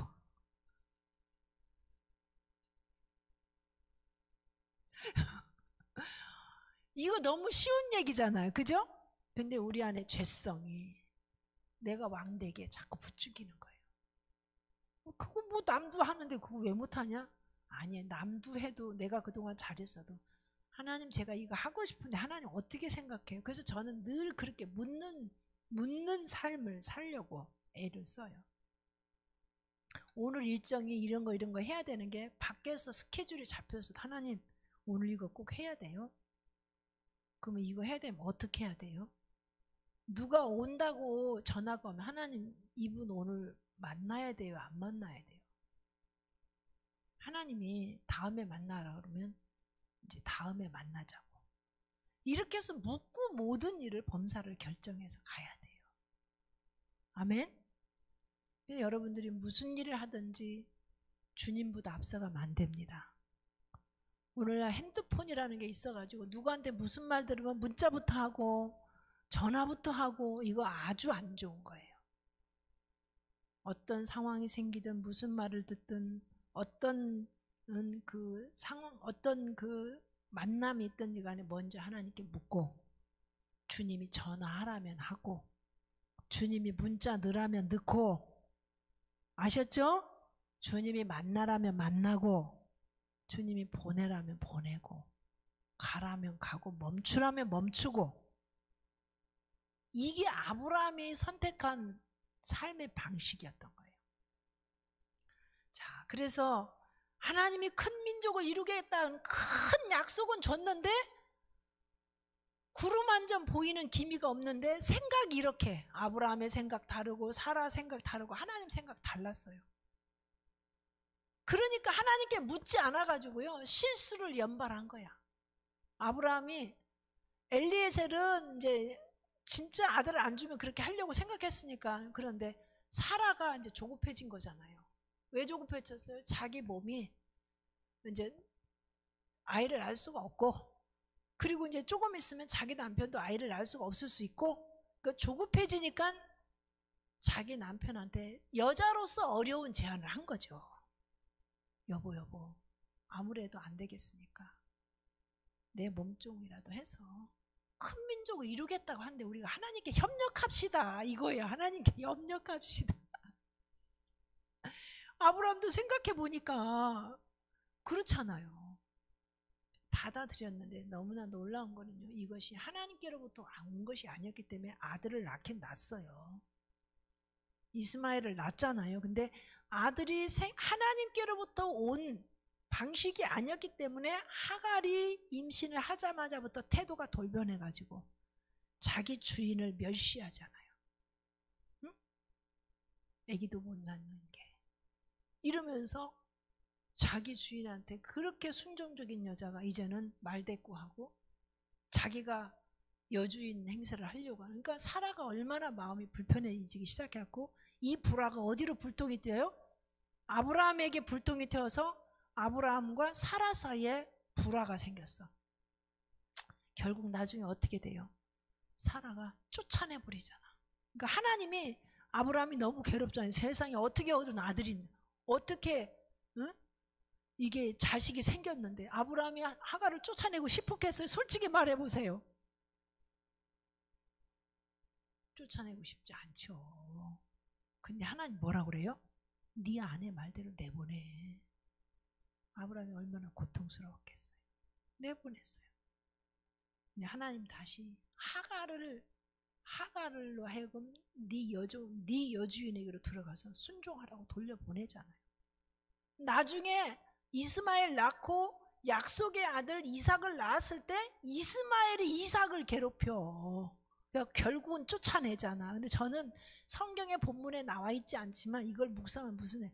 아브라함이요 이스마엘 큰 자식이에요. 응?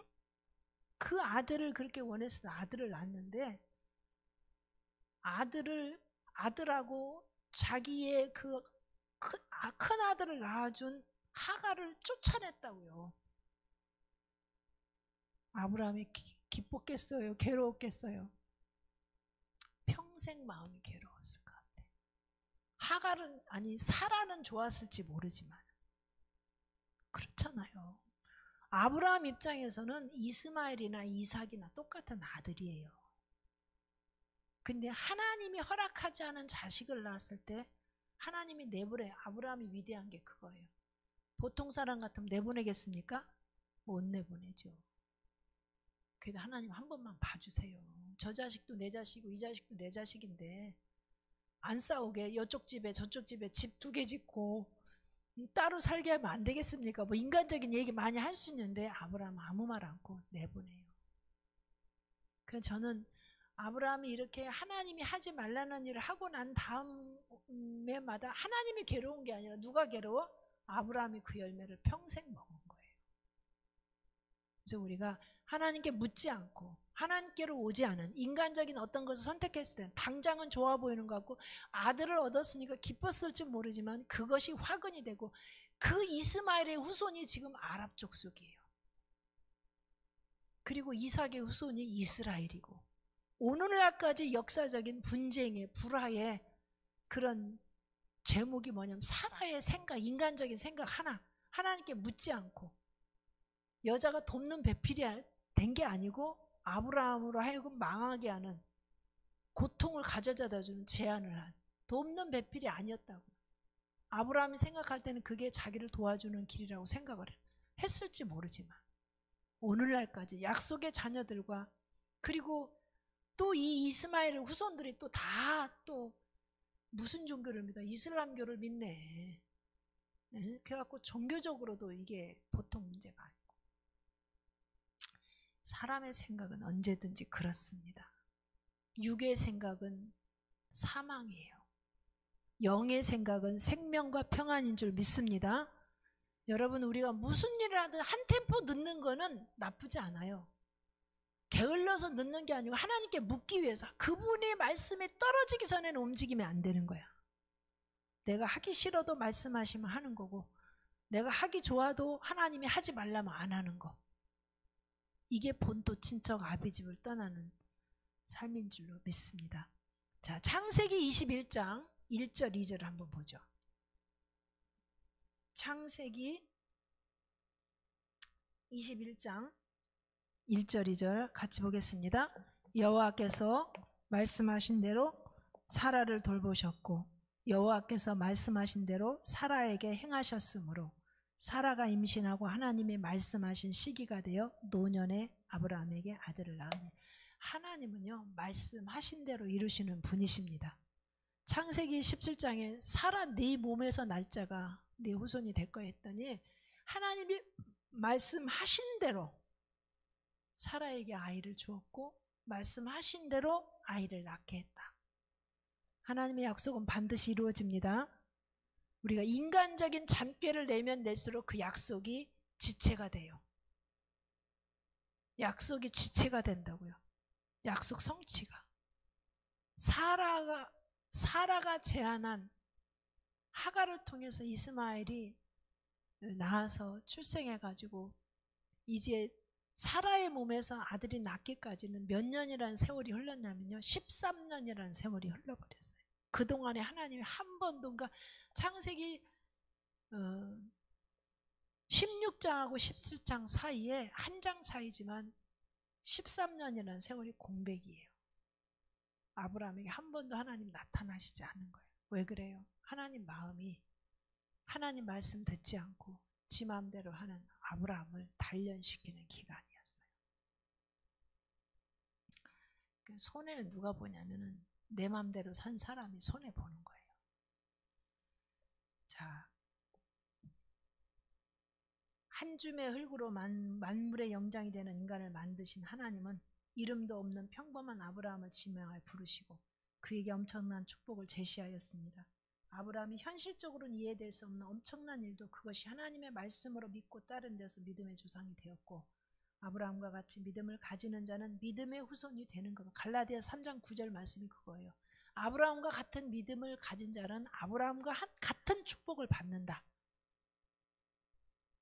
자, 아브라함은 독자 이삭을 이렇게 해서 얻은 아들인데 하나님이 희한한 말씀을 하시는 거죠. 자, 아브라함의 믿음을 달아보시려고, 이건 테스트예요. 테스트. 템프테이션, 유혹이 아니고 테스트예요. 시험, 한국말로 번역은 똑같은 시험인데 하나님이 테스트하셨다는 거죠. 모리아 산에 가서 그의 사랑하는 독자 이삭을 죽여 번제로 드리는 일이었습니다. 지금 아브라함이 살고 있는 곳은 부엘세바라고 하는 곳이에요. 예루살렘에서, 그러니까 모리아 산은 오늘날 예루살렘을 의미합니다. 예루살렘에 그 솔로몬이 성전을 지은 그 장소가 모리아 산이에요. 오늘날 지금은 이슬람 사원이 세워져 있어요. 근데 거기까지 가서 번제를 드리는데, 그 아브라함이 살고 있는 부엘세바라는 곳에서 모리아산이, 지금 예루살렘까지 거리가 어느 정도 떨어지냐면 약 80km, 그러니까 한 200리 정도 떨어져 있는 길을 아브라함이 그 이튿날 일찍이, 아마도 이삭의 나이가 12살이나 15살 그 정도 됐을 거라고 지금 추측을 하는 나이예요. 그 어린 아들을 데리고 나귀를 가지고 이제 그 아들을 번제로 바치려고 이제 가는 그런 일이 있었죠. 자, 아브라함은 그의 사랑하는 아들을 하나님께 바쳤어요. 아브라함이 이와 같은 결단은 하나님을 극진히 사랑하는데, 하나님을 알고 하나님을 사랑하는 사람만이 할 수 있는 순종이에요. 그리고 아들을 위한 진정한 축복이 무엇인지를 알았다는데, 자, 아들을 제물로 드린 아브라함의 믿음을 봅시다. 창세기 22장 8절 말씀 보겠습니다. 창세기 22장 8절 말씀.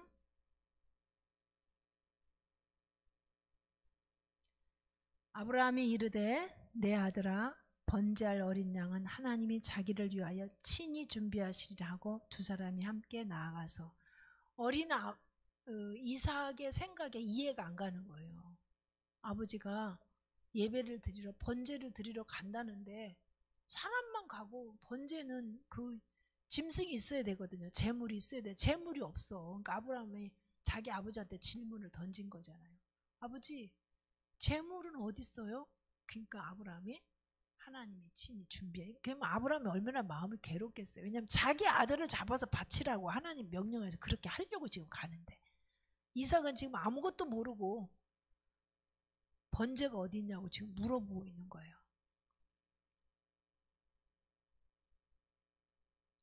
하나님이 친히 준비하시리라. 그러니까 이 아브라함은요, 도대체 이해가 안 가고 불가능하고, 그리고 자기에게 있어서는 자기 생명보다 더 중요한 아들을 바치라는데도 아브라함은 순종의 발걸음으로 지금 움직이고 있는 거예요. 이미 아브라함의 마음속에는 이삭을 죽였어요, 안 죽였어요? 이미 죽인 거예요. 다른 잔꾀를 부린 게 아니에요. 그러니까 이 아브라함의 믿음이라고 하는 것은요, 하나님이 말씀하시면 거기에는 노가 없고, 또 하나님의 말씀하시는 것은, 지금 사람을 제물로 바치는 것은 이방신들이 하는 짓이지 하나님께서는 절대 사람을 제물로 받는 분이 아니에요. 그럼에도 불구하고 하나님이 말씀하셨기 때문에 이의 없이 하나님이 그렇게 말씀하실 때는 하나님의 무슨 뜻이 있으실 거야. 하나님의 선하심을 신뢰하는 그 믿음으로 순종하는 모습을 볼 수 있죠. 자, 아브라함의 더 구체적인 신앙은 아까 히브리서에서 본 것처럼 저가 능히 하나님께서 죽은 자가 안 돼서 다시 살리실 것을 믿었다는 거예요. 아브라함 마음속에 있는 믿음을 히브리 기자가 그것을 해석을 해놓은 거죠. 자기 아들을 번제로 바치면 네 몸에서 너로 하여금 큰 민족을 이루게 하신다는 그 말씀의 약속을 이루기 위해서는 죽여도 하나님이 살리실 거다. 하나님은 그러실 수 있는 분이다. 아브라함 그 확신이 있었다. 그 얘기예요. 그리고 야고보서 2장 21절 22절 말씀을 보겠습니다. 야고보서 2장 21절 22절 우리 조상 아브라함이 그 아들 이삭을 제단에 바칠 때 행함으로 의롭다 하심을 받은 것이 아니냐. 네가 보거니와 믿음이 그의 행함과 함께 일하고 행함으로 믿음이 온전하게 되었느니라. 아멘. 지금 믿음과 행함을 이퀄로 보고 있어요. 믿음은 행함으로 나타난다는 거예요. 어떤 사람은 난 믿음은 있는데 행하지는 못하겠다. 그거는 믿음이 없다는 얘기예요. 그렇잖아요. 그래서 이 갈라디아서나 로마서에 믿음으로 구원받는다 그 말하고 야고보서는 행함으로 구원받는다 그러거든요. 근데 믿음이 진짜 있다면 행함이 따른다 그래요. 진짜 믿음은 행함으로 나타난다. 아멘입니까? 우리가 교회에서 그 사람 믿음이 있는 것처럼 말은 잘하는데 기도는 그렇게 하는데 행함이 없다 그러면 말만 하는 거지 믿음이 없는 거예요. 머리로 믿는 거지 진짜 믿는 게 아니라는 거죠. 진짜 믿음은 믿는 대로 행한다. 아브라함은 하나님이 죽은 자를 살릴 거를 믿는 그 믿음이었기 때문에 자기 아들을 사실은 번제로 바친 거예요. 그 마음에서는 이미 하나님이 그 믿음을 확인하고 어떻게 했어요? 양을 준비시킨 거죠. 그래서 여호와 이레 하나님이 친히 준비하셨다. 여호와 이레라는 말이 여기서 나오는 겁니다. 이건 흉내낼 수 있는 게 아니잖아요. 그죠? 흉내낼 수 있는 게 아니에요. 여러분 우리가 가끔요 교회에서 성전을 건축하든지 뭐 이렇게 헌당을 하든지 그럴 때 헌금 약속을 하고 시험 드는 분들 계세요. 왜 그러죠? 인간적인 생각으로 하기 때문에 그래요. 진짜 믿음으로 하나님 앞에 결정했다면요 시험 들 이유가 뭐 있어? 집을 팔아서 바친다고 그랬으면 그 진짜 믿음에서 그랬으면 집 팔아서 바치는 거예요. 그렇잖아요. 근데 사람들에게 보이기 위해서 아니면 동기가 축복받고 싶은 욕심에서 만약 그런 걸로 했다면 반드시 시험 들죠. 그러니까 하나님 그분의 감동과 그분의 말씀에서 시작된 건요 기쁨이 있어요. 아멘. 집을 팔아서 바쳐도 기뻐요. 절대 시험 안 듭니다. 기쁘고요. 여기 아브라함이 이삭을 바칠 때만 얼굴 찡그리고 갔겠습니까? 아니 죽여도 살릴 거라고 믿는데 막 이러고 갔겠어요? 그러면 아마 이삭이 금방 눈치챘을 거예요. 아빠 왜 그렇게 얼굴이 예배 드리러 가는데 얼굴이 왜 그래요? 안 그랬겠어요?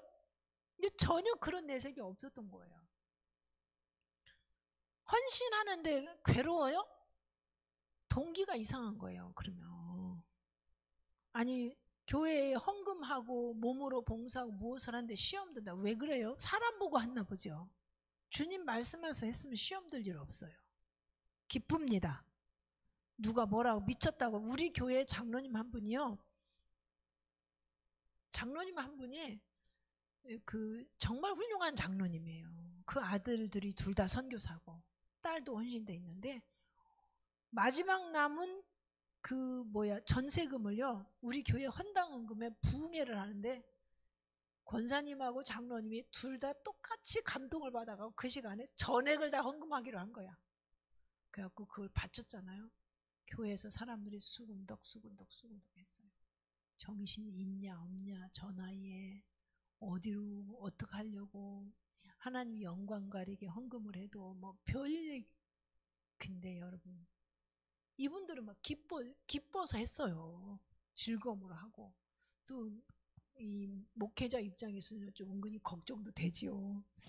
진짜 저거 저러다가 어디 이제 길거리 그런 생각이 들 수 있잖아요. 사람의 생각이. 근데요, 진짜 기쁨으로 믿음으로 하고 난 너무 놀라운 일은요, 그 사위가 아파트를 사줘 버렸다니까요. 헌금한 거보다 5배나 비싼 아파트를 사줘 버렸어. 지금 아파트 이사 가서 잘 사세요. 그분의 그런 헌신을 통해서 하나님의 영광을 받으시고, 본인들은 그것이 축복의 시작이 되었고, 그리고 제가 사실 목회하면서 가장 부러웠던 장로님 가정이에요. 아들 둘 딸 하나인데 둘 다 오지에 가서, 하나는 타지키스탄 그 이슬람권 그 어려운 데 가서 얼마나 씩씩하게 선교를, 하나는 그 김영기 선교사 순회 선교단 여러분 아실 거예요. 진짜 그 아주 빼트콩처럼 헌신다는 그곳에 가서 아들들 둘이, 그리고 딸은 삼일교회 다니는데 얼마나 이 두 선교사 그 자기 동생하고 오빠죠. 뒷바라지 다 해요. 그리고 장로님 부부는 정말 나라 민족을 위해서부터 시작하고 기도를 교회 생활을 하다 보면 어려운 일도 있고 마음에 안 드는 일이고 별별 일이 다 있어도 진짜 입 꾹 다물고 기도하면서 목사님 말씀에 순종하면서 너무너무 아름답게 사는데 제일 부러워요, 제가. 왜냐하면 세상에 사람이 나서 하나님을 사랑하는데 그렇게 개선 없이 사랑할 수 있다는 거, 하나님 아는 사람만 할 수 있는 거잖아요. 자식을 선교사를 보내고 그렇게 기뻐하면서 사셔. 응? 그 교회에서 산전수전 다 겪는데 교회 생활이라는 게 쉽지 않아요, 여러분. 뭐 껐득하면은 목사님한테 시험 들었다, 사모님한테 시험 들었다, 장로님한테 시험 들었다, 누구 때문에 시험 들었다. 그런 거 따지면 교회 언제 안정되게 정착을 합니까? 부평초처럼 이리저리 떠돌아다니는 인생 나가는 거예요. 근데 어떤 일이 생겨도 내가 부족해서 그분들은 그냥 기도로 감당하고 주의 종은 하늘처럼 받들면서, 저는 저희들은 그런 분들의 위로와 사랑 속에서 우리가 너무 많이 부족해도 그분들의 사랑의 보호와 도움 속에서 목회를 잘할 수가 있었던 거예요. 저희는 여러분 이 은혜교회가 이렇게 아름다운 예배당을 주셨는데 여러분들이 그런 분들이 되셨으면 참 좋겠습니다. 왜냐하면 다 인간은 부족하고 연약해요. 우리가 주님의 마음으로 주의 종을 사랑하고 교회를 사랑하고 섬길 때 하나님이 그 믿음을 보시고 그 자녀들을 복을 주시고 그 믿음을 보시고 그 생애를 축복하시는 거예요. 아브라함의 믿음, 말씀을 따라서 본토 친척 아비 집을 떠났고 하나님의 말씀하시는 게 이해가 안 가도 하나님의 말씀하시니까 기쁨으로 순종하고 갔더니 오늘날 그 이름은 그 아브라함의 후손들이 지금 이스라엘 전 세계 가장 우수한 민족이 되었고 노벨상을 가장 많이 차지하는 그런 민족이 되었고, 그리고 아브라함의 후손에서 예수님이 나셨고 가장 존경받는 이름이 되었습니다. 우리 모두에게 이런 복이 임하길 원합니다. 하나님 감사합니다. 이 믿음 주시기를 원합니다. 이 믿음 주옵소서. 우리에게는 너무나 많은 이유와 핑계가 많는데 하나님 오늘 우리의 생각을 깨끗이 씻어주시옵시고 오직 하나님과 그 말씀만을 따라갈 수 있고 주님 말씀하시면 어린애기처럼 순종하고 무슨 일을 하든지 내 생각으로 아니라 주님께 묻고 주님이 말씀하심을 따라갈 수 있는 온전한 믿음의 복을 주시옵소서. 예수님의 이름으로 기도합니다. 아멘. 할렐루야, 수고하셨습니다. 이 조장님들은 앞으로 나오셔서 워크숍 지도받으시고 조원들은 각 소그룹실로 가서 준비하고 계시기 바랍니다.